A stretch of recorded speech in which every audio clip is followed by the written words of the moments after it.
रात के 11 बज चुके थे। प्लेटफॉर्म पर घना अंधेरा और सर्द हवा के झोंके एक भयानक सन्नाटे को और भी डरावना बना रहे थे। दिल्ली से लखनऊ जाने वाली नीलकमल एक्सप्रेस अपने निर्धारित समय से 1 घंटा देरी से चल रही थी। मेरा नाम रवि है और मैं एक सॉफ्टवेयर इंजीनियर हूँ। काम के सिलसिले में मुझे अचानक लखनऊ जाना पड़ा और यही मेरी सबसे बड़ी गलती साबित हुई। प्लेटफॉर्म पर इक्के दुक्के यात्री ही थे, जिनके चेहरों पर चिंता और थकान साफ झलक रही थी। हर कोई ट्रेन का इंतजार करते करते परेशान हो चुका था। तभी दूर से ट्रेन की हल्की सी आहट सुनाई दी। धीरे धीरे एक विशाल काले रंग का दानव नीलकमल एक्सप्रेस प्लेटफॉर्म पर आकर रुकी। उसकी हेडलाइट्स रात के अंधेरे में ऐसे चमक रही थीं जैसे किसी शिकारी की आंखें। मैंने अपने डिब्बे में कदम रखा। डिब्बा लगभग खाली था, सिर्फ 2-3 और यात्री थे। मैं अपनी सीट पर बैठकर खिड़की से बाहर झांका। प्लेटफॉर्म अब और भी वीरान लग रहा था। ट्रेन चलने लगी और धीरे धीरे शहर की रोशनियां पीछे छूटने लगी। बाहर सिर्फ काला अनजाना अंधेरा था और उसके बीच सरसराती हवा की आवाज। जैसे जैसे रात गहरी होती गई, डिब्बे में अजीब सी खामोशी छाने लगी। बाकी यात्री या तो सो चुके थे या हेडफोन लगाकर कुछ सुन रहे थे। मैं किताब पढ़ने की कोशिश कर रहा था, लेकिन मेरा ध्यान बार बार भटक रहा था। मुझे ऐसा महसूस हो रहा था जैसे कोई मुझे घूर रहा है। मैंने चारों ओर देखा, लेकिन कोई नहीं था। फिर मुझे एक हल्की सी फुसफुसाहट सुनाई दी, जैसे कोई मेरा नाम ले रहा हो।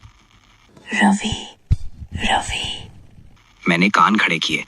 ये मेरी कल्पना ही हो सकती थी, लेकिन आवाज इतनी साफ थी कि मुझे यकीन नहीं हो रहा था। मैंने खिड़की से बाहर देखा। अंधेरे में कुछ भी दिखाई नहीं दे रहा था। अचानक ट्रेन में बिजली कड़क कर चली गई। पूरा डिब्बा एकदम अंधेरे में डूब गया। सब घबरा गए। कोई चीखा, कोई चिल्लाया। मैंने भी अपने दिल की धड़कनें तेज महसूस की।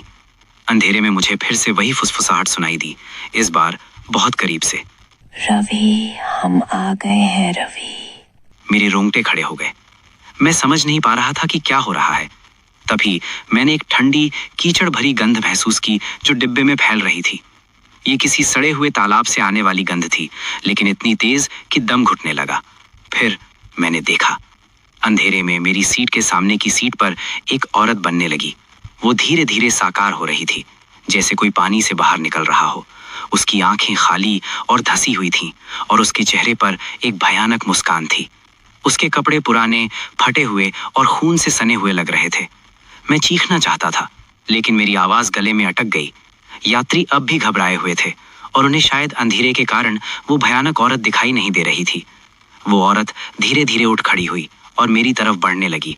उसकी चाल लड़खड़ा रही थी, जैसे वो चल न सके। जैसे जैसे वो करीब आई, मुझे उसके शरीर से निकल रही ठंडी आहट और भी तेज महसूस हुई। तुम यहाँ क्यों आए हो रवि? उसने अपनी खुरदुरी कांपती हुई आवाज में पूछा। उसकी आवाज किसी पुराने जंग लगे पंखे की तरह कड़क रही थी। मैं कांपते हुए बोला, मैं लखनऊ जा रहा हूँ। लखनऊ? उसने हंसते हुए कहा। ये ट्रेन लखनऊ नहीं जाती रवि, ये कहीं और जाती है, जहाँ से कोई वापस नहीं आता। तभी डिब्बे में बिजली फिर से आ गई, लेकिन ये रोशनी और भी भयानक थी। उस औरत के चेहरे पर अब वो भयानक मुस्कान और भी साफ दिखाई दे रही थी। उसकी बॉडी पीली और मुरझाई हुई थी, जैसे वो सदियों से दबी हुई हो। मैंने देखा कि डिब्बे के दूसरे यात्री भी अब उस औरत को देखने लगे थे। उनके चेहरों पर भी डर और अविश्वास का भाव था, लेकिन कोई भी हिल नहीं पा रहा था। मुझे याद आया कि बचपन में मैंने नीलकमल एक्सप्रेस के बारे में एक पुरानी कहानी सुनी थी। कहा जाता था कि ये ट्रेन एक श्रापित ट्रेन है जो एक बार एक भयानक हादसे का शिकार हुई थी। कहा जाता था कि उस हादसे में मरे हुए यात्रियों की आत्माएं आज भी इस ट्रेन में भटकती हैं। मैंने उस कहानी को बस एक अंधविश्वास मानकर टाल दिया था। हमें शांति चाहिए रवि, शांति जो तुम हमें दिला सकते हो। तभी ट्रेन की स्पीड तेज हो गई। खिड़की से बाहर का अंधेरा और भी भयावह लगने लगा। मुझे लगा जैसे हम किसी ऐसे रास्ते पर चल रहे हैं जहां रोशनी कभी नहीं पहुंच सकती। डिब्बे के बाकी यात्री अब चीखना शुरू कर चुके थे। हर कोई भागने की कोशिश कर रहा था, लेकिन दरवाजे जाम हो गए थे। खिड़कियां भी नहीं खुल रही थीं। हम सब उस ट्रेन में कैदी बन गए थे। वो औरत मेरे पास आकर खड़ी हो गई। उसकी ठंडी सांसें मेरे चेहरे पर पड़ रही थीं। तुम बहुत डरे हुए हो रवि।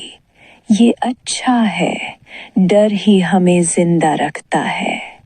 मुझे लगा जैसे मेरी जान निकल रही हो। मैंने आंखें बंद कर लीं। जब मैंने दोबारा आंखें खोली तो वो औरत मेरे बिल्कुल करीब थी।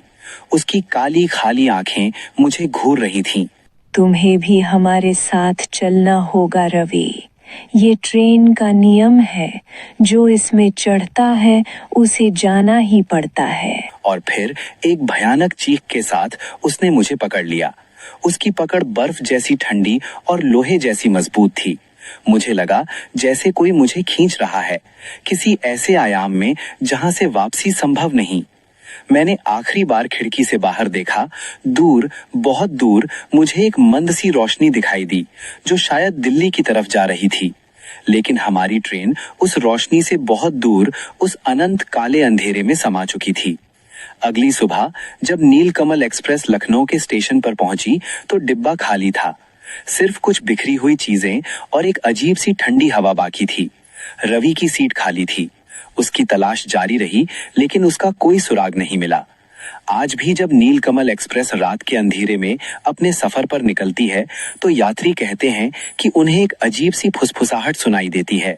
एक ठंडी कीचड़ भरी गंध महसूस होती है और कभी कभी अंधेरे में एक भयानक आत्मा को अपनी ओर बढ़ते हुए देखा जाता है।